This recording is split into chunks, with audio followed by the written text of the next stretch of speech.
Hi guys, I'm Daniel, and this is Dan's Tech.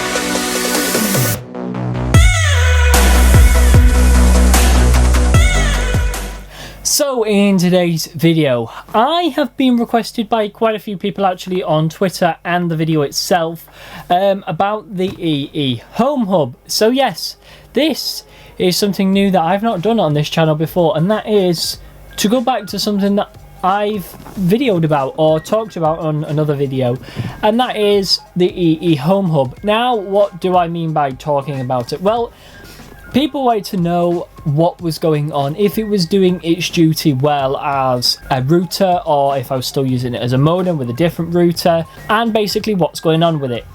So I thought I'd address this in this video. So the EE Home Hub, it has been going, doing its job for the best part of, actually, I don't know how long it's been going for now. I've not had to restart it once. Not once has it had to be restarted, and I can say that very, very, very clearly. People are like, oh, surely you must have either had a power outage or the electric's gone off, you know, something or other that meant the router has gone down. No, it is in a server cabinet in the loft, out of the way, and it's connected to a UPS. In fact, you could probably hear it in the back of this video because the UPS is kept in the cupboard. It's been on ever since I made that video. Since that video was made, it has been on the battery backup doing a router's job. Now, not only has it been... Now, there was a period of time where I used the EE Home Hub as the modem, and then I used a separate JTech router. I was using the EE Home Hub as a modem and then a different router, or router, whatever you want to say, for a period of time. That was approximately about...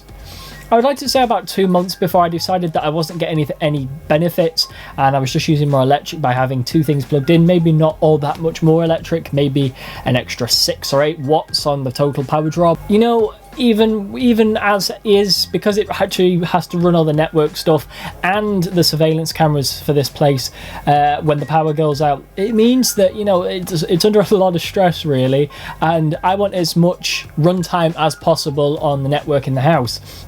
So the less items and the less power draw there is, well, the more runtime I'm going to get. So the less items I can have up there, you get what I mean. So yes, the EE Home Hub is up in the loft, doing its job as a modem, as a router, and that's it. Now, why do I stop there? Now, everyone knows, or the people that watched my video will know, that the EE Home Hub has a wonderful AC Wi-Fi chip on board. Now, it's a 1700 megabit overall network stream over 5 gigahertz and 2.4 gigahertz.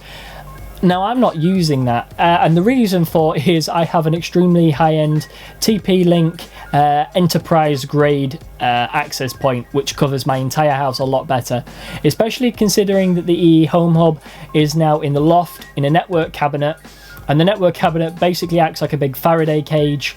And so when you put the modem router, the EE Home Hub in there, you get barely any signal. But yeah, the Home Hub has been doing its job just fine. It's been sat in the network cabinet with my other equipment, so it's been doing its job as router and modem.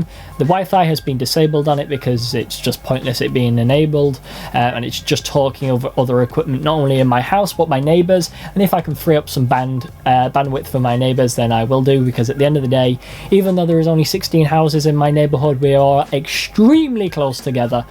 Because we're in like a circle-y bit, and so everyone's Wi-Fi is kind of talking over the top of one another, so the less bandwidth that I'm taking up with multiple access points, the better. And yes, I am that considerate.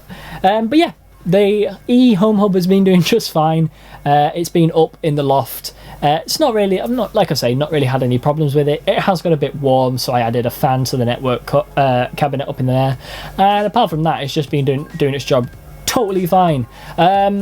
Now, with that comes the fact that, well, I'm using a piece of equipment that is ISP provided, which is the router itself, and it's not broken down. Apparently, whatever EE has done, of course, I say EE, technically it's BT's Home Hub that they've just reskinned. Whatever BT have actually managed to do, they I think it's actually made by Huawei, the access point itself. Don't quote me on that. If you do know, stick it down in the comment section below what brand it actually is. But the Home Hub, you know, for an ISP provided piece of equipment, it works wonders. It's perfect. And for someone that's just, you know, maybe got 3 or 4, maybe even 5 people in the house, if you've got a couple of devices each and that Home Hub is in a sensible place, like in the middle of your house, like I described in the last video, make sure it's in the middle of the house. If it is, then, you know, that's going to do a perfectly good job for covering your Wi-Fi needs, whether it be a phone or a laptop or a desktop that's connected to Wi-Fi, or, you know, the TV, the Chromecast, whatever you have. You know, for the devices, for maybe up to like 11, 12 devices, I can't see anything wrong with using it. Even maybe a few more devices. I'm only saying that because, well, I have higher end equipment and also a lot more equipment in general. But, you know, it's been great. It's been absolutely perfect. I cannot fault it. I was actually going to turn over to a BT OpenReach modem and then the Droidtech router on top to make it a little bit more professional, a little bit more basic, like bog standard, but isn't going to fail me. But I haven't changed over to that equipment purely for the fact that the EE Home Hub has been doing its job just fine. I thought it would have problems and it just doesn't. And what I should just mention as well is, in that video I didn't get to test the connection due to the fact that I was upgrading my network and basically I couldn't do anything about it. I couldn't test it, I couldn't speed test it, you know, I couldn't do anything. And what's amazing is the AC Wi-Fi, because I did test this before I changed over to my normal access point. I did try the Wi-Fi inside the Home Hub and you know what, it's pretty bloody awesome. I can't doubt it. I can't do anything. It's just great, to be quite honest. I tried it with my phone. Of course I have an iPhone 10, so I can use AC Wi-Fi, and I did, and yeah, it was as fast as Ethernet. Yeah, I've got Ethernet jacks. Genuinely, there is Ethernet jacks all over this house. That's what this yellow cable is here. There is Ethernet jacks all across this house, and I tried a speed test on my phone, a speed test on both of my MacBook Pros. I tried a speed test on my desktop, on both of them, the Mac Pro and the Mac Mini, and it got the Wi-Fi got as fast as it did with Ethernet, which I just could not get my head around in any way, shape or form. Obviously the devices that are a little bit older, they're running like wireless end chips, you know, they've suffered a little bit on the speed test, but the ones that could take full advantage of the Home Hub certainly did, and oh my god, I can't vote it for what it is. And considering EE just give it you when you buy one of their more expensive deals, yeah, honestly, if all you're doing is browsing the internet and you're watching 4K, the Home Hub is perfectly fine. So guys, that's it. That's all I have to say. I'll throw some B-roll over now of the Home Hub in place up in the loft, because I really can't be bothered going actually properly showing you, because it's a lot of effort to grab this camera and take it upstairs when I can just grab my other camera right here, my M3, and I can just do some B-roll with this guy. That was the lens cap falling off, not the actual lens. I can just do some B-roll of this upstairs.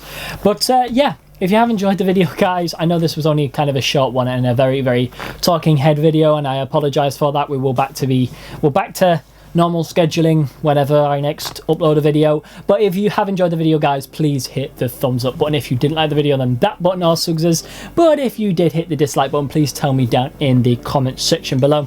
Also, while you're in the bottom half of this video, go and check the description where you will find links to the equipment used, as well as maybe a link to EE's homepage. Also, of course, while you're in the bottom half of the video, in the description you will find links to my social media, which is my Snapchat, Facebook and Instagram. Anyway, guys, I hope you've enjoyed this video. I've been Daniel, this has been Dan's Tech World, and I will see you guys in the next video. Bye for now.